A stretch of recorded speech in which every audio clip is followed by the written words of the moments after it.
ओम अज्ञानतिमिरान्धस्य ज्ञानाञ्जनशलाकया चक्षुरुन्मीलितं येन तस्मै श्रीगुरवे नमः। SB 1.2.15 यद अनुदयासी न युक्ता कर्म ग्रंथि निबंधनम छिन्दन्ति कोविदास्तस्य को न कुर्यात् कथारतिम्। हाथ में तलवार लिए बुद्धिमान मनुष्य भगवान का स्मरण करते हुए कर्म की बंधी हुई ग्रंथि को काट देते हैं, अथवा ऐसे कौन होगा जो उनके संदेश की ओर ध्यान नहीं देगा। तो भगवान के नाम और उनके स्मरण और उनके गुणों, उनकी लीला को बोलने और सुनने मात्र से, हम भगवान की भक्ति करने मात्र से अपने कर्म बंधनों को, उनके रिएक्शंस को काट देते हैं, कट कर देते हैं। लिबरेशन का मतलब क्या होता है कि ये जो रिएक्शनरी वर्क है इनसे फ्रीडम पाना है, यानी जो हमारे कार्मिक रिएक्शन है जिसके कारण हम बार बार जन्म लेते हैं, बार बार उनको भोगने के लिए आते हैं। कभी हम अच्छे कर्मों को भोगने के लिए आते हैं और कभी हम बुरे कर्मों को भोगने के लिए आते हैं। चाहे हमने अच्छा कर्म किया हो, चाहे हमने बुरा कर्म किया हो, लेकिन तब भी हमें शरीर प्राप्त होता है उन्हें भोगने के लिए, उनको ख़त्म करने के लिए। तो लिबरेशन का मतलब होता है कि इसको एंड करना, ये जो साइकिल है कार्मिक रिएक्शन का, इसको ख़त्म करना।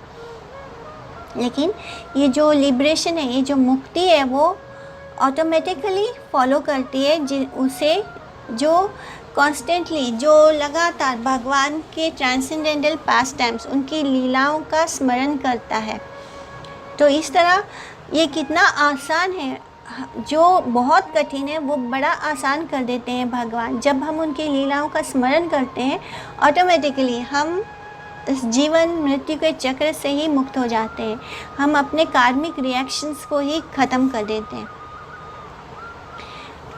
This is because all the activities of the supreme Lord, जितने भी भगवान के एक्टिविटीज़ हैं, जितनी भी उनकी लीला है, वो ट्रांसेंडेंटल है, वो दिव्य है, और उन पर इस मटेरियल मोड्स ऑफ एनर्जी का कोई असर नहीं होता। यानी जो 3 गुण हैं उनका कोई असर नहीं होता, ना सतोगुण, ना रजोगुण, ना तमोगुण। तो वो इनसे परे हैं। तो भगवान की जो लीला है वो इतनी दिव्य है कि उन पर इस मटेरियल वर्ल्ड के किसी गुण का कोई असर नहीं होता।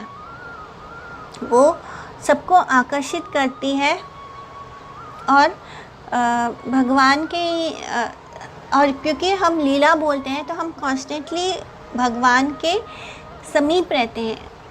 इन भगवान की जब हम लीलाओं को सुनते हैं तो हम हर वक्त उनके साथ रहते हैं, उनके बारे में सोचते हैं, उनके बारे में स्मरण करते हैं।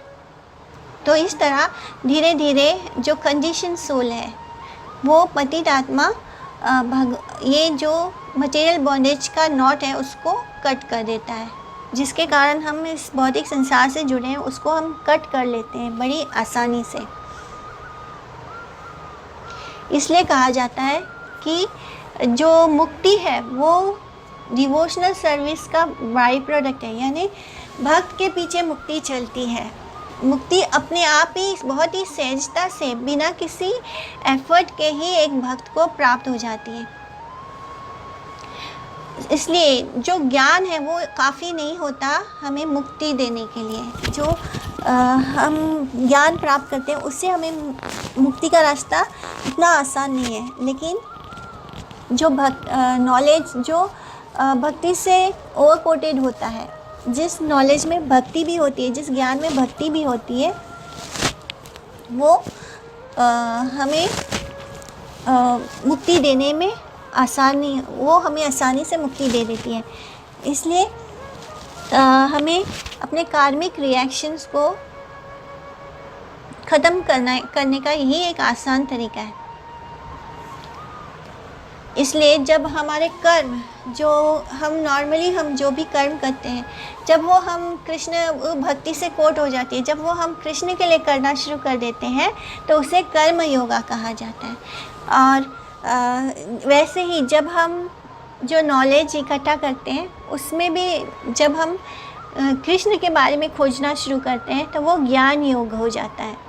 लेकिन जो प्योर भक्ति योगा है वो कर्म योग और ज्ञान योग पर निर्भर नहीं है। कर्म जब भक्ति से मिलता है तो कर्म योगा कहलाता है और तब मुक्ति आसान हो जाती है। ज्ञान जब भक्ति योगा से मिलता है, भक्ति से टिंट होता है, भक्ति में से कोटेड हो जाता है, तब वो ज्ञान योग हो जाता है और उससे मुक्ति आसानी से प्राप्त हो सकती है। लेकिन जो भक्ति है उसे किसी से नहीं मिलना है, वो ना कर्म पे डिपेंडेंट है ना ज्ञान पे डिपेंडेंट है, वो अकेले ही हमें मुक्ति दे सकती है।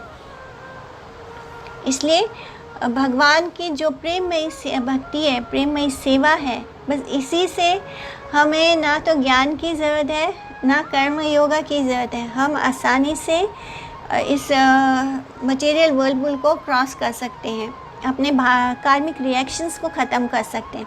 इसलिए जो इंटेलिजेंट है, जो सेंसिबल है, जो एवरेज मैन या जो कम बुद्धिमान लोगों से ऊपर है, वो सदा ही श्री कृष्ण को रिमेंबर करते हैं, उनका स्मरण करते हैं, उनके बारे में सुनते हैं, उनका गुणगान करते हैं और उनकी पूजा करते हैं बिना रुके।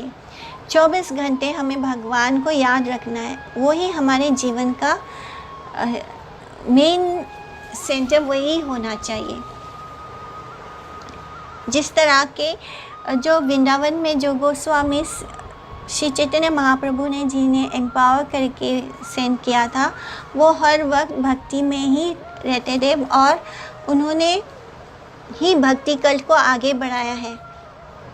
और इस तरह उन्होंने भक्ति को फॉलो करके इतने सारे लिटरेचर्स लिख डाले, जबकि वो सन्यासी थे, वो कभी किसी एक जगह रुके भी नहीं। और इस तरह भी उन्होंने इतने रिच ट्रांसेंडेंटल लिटरेचर्स लिखे हैं और हमें भक्ति का जो साइंस है, विज्ञान है, उसके बारे में बताया है। तो इस तरह उन्होंने हर ऑर्डर, हर कास्ट के लोगों की हेल्प की है। और जो श्रीमद् भागवतम है, उसके टीचिंग्स के थ्रू हम इसको समझ सकते हैं। ये सारे हमारे ऑथोरेटिव स्क्रिप्चर्स हैं। हरे कृष्णा।